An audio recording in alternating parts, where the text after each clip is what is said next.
सुबह का समय था। हल्की हल्की धूप खेतों पर बिखर रही थी। पेड़ों पर बैठे पक्षी मधुर स्वर में चहचहा रहे थे। लेकिन गांव के किनारे बनी एक छोटी सी टूटी हुई झोपड़ी में सन्नाटा पसरा हुआ था। उस झोपड़ी में रहती थीं दो अनाथ बहनें, 18 साल की आर्या और 10 साल की गौरी। कुछ महीने पहले तक उनका छोटा सा परिवार खुशहाल था। उनके पिता मेहनती किसान थे और माँ सिलाई करके घर चलाने में उनका हाथ बटाती थी। गरीबी थी, लेकिन घर में प्यार की कोई कमी नहीं थी। फिर एक दिन किस्मत ने ऐसा वार किया जिसने दोनों बहनों की पूरी दुनिया बदल दी। शहर से लौटते समय उनके माता पिता की बैलगाड़ी तेज तूफान में दुर्घटनाग्रस्त हो गई।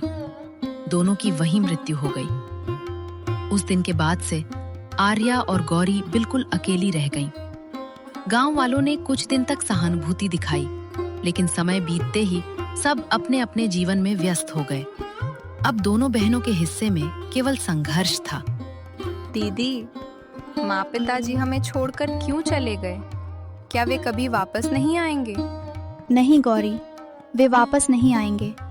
लेकिन उन्होंने हमें सिखाया था कि चाहे कितनी भी मुश्किल आए, कभी हिम्मत नहीं हारनी चाहिए। मैं हूं ना, मैं तुम्हें कभी अकेला नहीं छोड़ूंगी। आर्या खुद भीतर से टूट चुकी थी, लेकिन छोटी बहन के सामने हमेशा मजबूत बनने की कोशिश करती थी। उसे पता था कि अगर वो भी बिखर गई तो गौरी पूरी तरह अकेली पड़ जाएगी। घर में खाने के लिए बस थोड़ा सा आटा बचा था। आर्या रोज सुबह जंगल जाती, सूखी लकड़ियां इकट्ठा करती और उन्हें बाजार में बेचकर जो थोड़े बहुत पैसे मिलते, उन्हीं से दोनों का गुजारा होता। दीदी, जल्दी लौट आना, मैं तुम्हारा इंतजार करूंगी। जरूर लौटूंगी, और आज अगर अच्छी कमाई हुई तो तुम्हारे लिए गुड़ भी लेकर आऊंगी। गौरी के चेहरे पर हल्की सी मुस्कान आ गई। कई दिनों बाद उसने किसी चीज की उम्मीद की थी। जंगल में पहुंचकर आर्या सूखी टहनियां चुनने लगी। तेज धूप और थकान के बावजूद उसके चेहरे पर शिकायत नहीं थी। उसके मन में बस एक ही बात थी, किसी भी तरह अपनी छोटी बहन का पेट भरना। घंटों मेहनत के बाद उसने लकड़ियों का बड़ा गट्ठर तैयार किया और उसे सिर पर रखकर बाजार की ओर चल पड़ी। बाजार हमेशा की तरह भीड़ से भरा हुआ था। लोग खरीदारी में व्यस्त थे, लेकिन गरीब लड़की की ओर कोई ध्यान नहीं दे रहा था। काफी देर बाद एक दुकानदार ने लकड़ियां खरीद ली। बस इतने ही पैसे मिलेंगे, लेना हो तो लो, वरना आगे बढ़ो। दाम बहुत कम थे, लेकिन आर्या के पास मना करने का कोई विकल्प नहीं था। उसने चुपचाप पैसे लिए और सबसे पहले थोड़ा आटा, थोड़ा चावल और गौरी के लिए गुड़ खरीद लिया। पैसे लगभग खत्म हो चुके थे, फिर भी उसके चेहरे पर संतोष था। आज गौरी खुश हो जाएगी, वही मेरी सबसे बड़ी कमाई है। घर लौटते समय रास्ते में उसने देखा कि एक बूढ़ी अम्मा सड़क किनारे बैठी कांप रही थी। उनके पास खाने के लिए कुछ भी नहीं था। बेटी, सुबह से कुछ नहीं खाया। अगर थोड़ा सा खाना मिल जाए तो भगवान तुम्हें खुश रखे। आर्या कुछ पल के लिए रुक गई।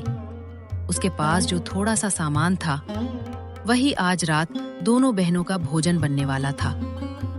लेकिन अगले ही पल उसे अपनी माँ की सीख याद आई। बेटी, भूखे को कभी खाली हाथ मत लौटाना। भगवान उसी के घर खुशियां भेजता है जो दूसरों का दर्द समझता है। अम्मा, मेरे पास ज्यादा तो नहीं है, लेकिन आप इसे रख लीजिए। बेटी, तूने अपना पेट काटकर मुझे दिया है। भगवान तेरी झोली एक दिन ऐसी खुशियों से भर देगा जिसकी तूने कभी कल्पना भी ब्लेज की होगी। आर्या मुस्कुराई और घर की ओर चल पड़ी। उसे नहीं पता था कि ये छोटी सी नेकी बहुत जल्द उसकी जिंदगी का सबसे बड़ा मोड़ बनने वाली है। शाम ढल चुकी थी। गौरी दौड़कर बाहर आई और अपनी दीदी को गले लगा लिया। दीदी, क्या मेरे लिए गुड़ लाई हो? हाँ, लेकिन पहले खाना खाएंगे, फिर दोनों मिलकर गुड़ खाएंगे। दोनों बहनों ने सूखी रोटियों के साथ साधारण सा भोजन किया। खाना कम था, लेकिन उनके बीच का प्यार हर कमी को छोटा बना देता था। उस रात जब दोनों सो रही थीं, बाहर तेज हवा चलने लगी। आसमान में बादल गरजने लगे, जैसे आने वाला कल कोई नया रहस्य अपने साथ लेकर आने वाला हो। उन्हें बिल्कुल अंदाजा नहीं था कि अगली सुबह जंगल के रास्ते में उन्हें ऐसी चीज मिलने वाली है जो उनकी जिंदगी की सबसे बड़ी परीक्षा बन जाएगी। अगली सुबह सूरज की पहली किरणें जंगल के ऊंचे पेड़ों के बीच से छनकर धरती पर पड़ रही थी। रात की बारिश के कारण मिट्टी गीली थी और हर तरफ ताजगी का एहसास हो रहा था। आर्या हमेशा की तरह लकड़ियां इकट्ठा करने जंगल पहुंची। इस बार गौरी भी जिद करके उसके साथ आई थी। दीदी, आज मैं भी तुम्हारी मदद करूंगी। तुम अकेले बहुत थक जाती हो। ठीक है, लेकिन मेरे पास ही रहना, जंगल में इधर उधर मत जाना। दोनों बहनें सूखी टहनियां चुनने लगी। तभी गौरी की नजर एक पुराने बरगद के पेड़ के नीचे पड़ी। मिट्टी का एक हिस्सा उखड़ा हुआ था और वहां लकड़ी का एक पुराना संदूक आधा दबा हुआ दिखाई दे रहा था। दीदी, इधर आओ, देखो यहाँ कुछ दबा हुआ है। आर्या दौड़कर वहां पहुंची। दोनों ने मिलकर मिट्टी हटाई। थोड़ी देर की मेहनत के बाद पूरा संदूक बाहर निकल आया। संदूक पुराना था, लेकिन उस पर सुंदर नक्काशी बनी हुई थी। ऐसा लग रहा था जैसे उसे वर्षों पहले किसी ने छिपाया हो। दीदी, इसे खोलते हैं ना? आर्या ने धीरे धीरे उसका ढक्कन उठाया। ढक्कन खुलते ही दोनों की आंखें हैरानी से फैल गईं। अंदर चमकते हुए सोने जैसे सिक्के, चांदी के पुराने गहने और लाल मखमली कपड़े में लिपटी एक छोटी सी थैली रखी थी। कुछ पल के लिए दोनों बिल्कुल चुप रह गईं। दीदी, क्या अब हमारी गरीबी खत्म हो जाएगी? गौरी की मासूम आंखों में पहले बार बड़े सपने दिखाई दे रहे थे, लेकिन आर्या का चेहरा गंभीर हो गया। नहीं गौरी, ये हमारा नहीं है। किसी ने इसे खोया होगा या छिपाया होगा। बिना मालिक को ढूंढे हम इसे नहीं रख सकते। लेकिन दीदी, अगर कोई लेने ही नहीं आया तो? तब भी हम जल्दबाजी नहीं करेंगे। माँ कहती थी कि दूसरे की अमानत पर कभी अपना हक नहीं जमाना चाहिए। उसी समय झाड़ियों के पीछे कोई उनकी बातें सुन रहा था। वो था गांव का लालची साहूकार रघुनाथ। इतना बड़ा खजाना, अगर ये मेरे हाथ लग जाए तो मैं पूरे इलाके का सबसे अमीर आदमी बन जाऊंगा। लेकिन उसने तुरंत सामने आने के बजाय चुपचाप दोनों बहनों का पीछा करने का फैसला किया। आर्या ने संदूक बंद किया और उसे कपड़े में लपेट लिया। दोनों बहनें सीधे गांव के मुखिया के घर की ओर चल पड़ी। दीदी, अगर मुखिया जी हमें ही रखने को कह दे तो? जो सही होगा वही होगा।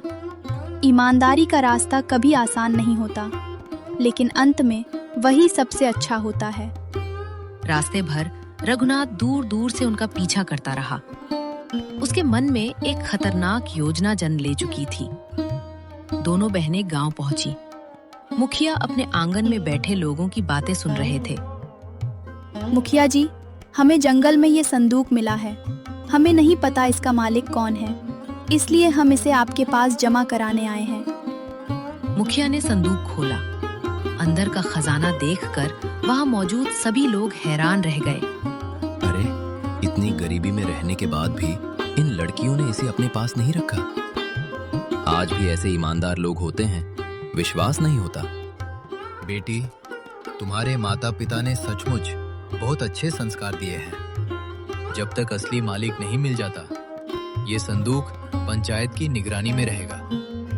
इतने में भीड़ को चीरता हुआ रघुनाथ आगे आया। उसके चेहरे पर बनावटी चिंता थी। रुकिए मुखिया जी, ये संदूक मेरा है। कई साल पहले मेरे दादा ने इसे जंगल में छिपाया था। आज ये दोनों लड़कियां इसे ले आई हैं। पूरा गांव एक दूसरे का चेहरा देखने लगा। आर्या और गौरी स्तब्ध रह गईं। ये झूठ है। हमें ये संदूक आज ही मिला है। हमें नहीं पता इसका मालिक कौन है। झूठ तुम बोल रही हो। अगर ये तुम्हारा नहीं है तो तुम इसे जंगल से क्यों उठा लाई? गांव का माहौल अचानक तनाव से भर गया। मुखिया भी गहरी सोच में पड़ गए। क्या रघुनाथ सच बोल रहा था या फिर वो लालच में आकर झूठा दावा कर रहा था? रघुनाथ के दावे के बाद पूरे गांव में हलचल मच गई। लोग पंचायत चौपाल की ओर इकट्ठा होने लगे। दीदी, अगर किसी ने हमारी बात पर विश्वास नहीं किया तो? सच्चाई को देर लग सकती है, लेकिन हार नहीं होती। हमें डरना नहीं है। कुछ ही देर में गांव के मुखिया ने पंचायत शुरू की। आज इस संदूक के असली मालिक का फैसला होगा, लेकिन याद रहे, जो भी झूठ बोलेगा उसे पूरे गांव के सामने जवाब देना होगा। सबसे पहले रघुनाथ को बुलाया गया। रघुनाथ, अगर ये संदूक तुम्हारा है तो बताओ, इसमें क्या क्या रखा है? इसमें सोने के सिक्के, चांदी के गहने और एक लाल कपड़े की थैली है। मेरे दादा ने मुझे सब बताया था। अगर ये तुम्हारे दादा का था तो उस पर कोई निशान, कोई पहचान भी होगी। वो इतने साल हो गए, मुझे याद नहीं। अब आर्या को बुलाया गया। बेटी, तुम बताओ, तुम्हें ये संदूक कहाँ मिला? मुखिया जी, जंगल के पुराने बरगद के पेड़ के नीचे आधा मिट्टी में दबा हुआ मिला था। अगर मुझे इसे रखना होता तो मैं इसे यहाँ कभी नहीं लाती। मैं तो बस इसके असली मालिक को ढूंढना चाहती हूँ। आर्या की सच्ची आवाज सुनकर कई ग्रामीण भावुक हो गए। तभी भीड़ में बैठी वही बूढ़ी अम्मा उठी, जिन्हें आर्या ने एक दिन अपना भोजन देकर मदद की थी। मुखिया जी, ये लड़की झूठ नहीं बोल सकती। जिस दिन इसके पास खुद खाने को नहीं था, उस दिन भी इसने मुझे अपना आटा और गुड़ दे दिया था। ऐसी बेटी लालच नहीं कर सकती। रघुनाथ बेचैन हो उठा। ये सब नाटक है। अगर ये इतनी ईमानदार हैं तो इन्हें संदूक मिला कैसे? हो सकता है इन्होंने पहले ही इसमें से बहुत सा धन निकाल लिया हो। ये सुनते ही पूरा चौपाल शांत हो गया। हमने कुछ भी नहीं लिया, भगवान की कसम, हमने कुछ भी नहीं लिया। अपनी छोटी बहन को रोता देखकर आर्या की आंखें भी भर आईं, लेकिन उसने अपने आंसू रोक लिए। मुखिया जी, अगर हमें धन चाहिए होता तो हम ये संदूक छिपा देते। हम खुद इसे आपके पास क्यों लाते? मुखिया गहरी सोच में डूब गए। तभी गांव के बुजुर्ग शिक्षक आगे आए। मुखिया जी, किसी भी फैसले से पहले संदूक को ध्यान से देखिए। कई बार सच्चाई चीजों में छिपी होती है, शब्दों में नहीं। मुखिया ने तुरंत संदूक को अपने सामने मंगवाया और ध्यान से देखने लगे। अचानक उनकी नजर संदूक के नीचे बने पुराने निशान पर पड़ी। पूरा गांव सांस रोककर देखने लगा। ये क्या? पूरे चौपाल में सन्नाटा छाया हुआ था। हर किसी की नजर उस पुराने संदूक पर टिकी थी। मुखिया ने धीरे धीरे उसके नीचे जमी हुई धूल को पूरी तरह साफ किया। कुछ ही क्षणों में उस पर खुदे हुए शब्द साफ दिखाई देने लगे। उस पर लिखा था, ये संदूक गांव के अनाथ और जरूरतमंद बच्चों की सहायता के लिए सुरक्षित रखा गया है। इसे केवल सच्चे और ईमानदार हाथ ही सही स्थान तक पहुंचाएंगे। ये पढ़ते ही पूरा गांव स्तब्ध रह गया। अरे, इसका मतलब ये किसी एक आदमी की संपत्ति नहीं है। तो रघुनाथ झूठ बोल रहा था। रघुनाथ, अब भी क्या तुम यही कहोगे कि ये संदूक तुम्हारे दादा का है?